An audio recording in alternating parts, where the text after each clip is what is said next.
খেলা হবে দিবসে মমতার বার্তা, ক্রীড়াক্ষেত্রে রাজ্যের সাফল্যের খতিয়ান তুলে ধরলেন মুখ্যমন্ত্রী।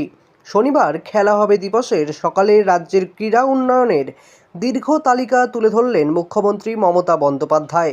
সকালে এক্স মাধ্যমে শুভেচ্ছা বার্তা জানিয়ে মুখ্যমন্ত্রী লেখেন, আজ খেলা হবে দিবস। এই উপলক্ষে সকল ক্রীড়াবিদ এবং ক্রীড়াপ্রেমীকে জানাই আন্তরিক অভিনন্দন।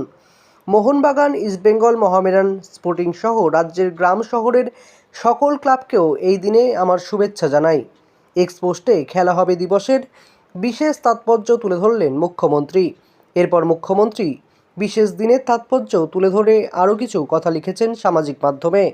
তিনি লেখেন, 2011 সালের পর থেকে বাংলায় অন্যান্য নানান ক্ষেত্রের মতো ক্রীড়াক্ষেত্রেও প্রভূত উন্নয়ন করা হয়েছে।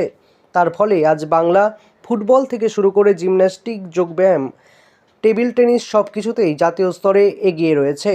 রাজ্যের ক্রীড়া দপ্তরের বাজেটের প্রসঙ্গ তুলে এদিন মুখ্যমন্ত্রী বলেন, আমাদের সময়ে যুব কল্যাণ ও ক্রীড়া দপ্তরের বাজেট বরাদ্দ 6.6 গুণ বৃদ্ধি পেয়েছে।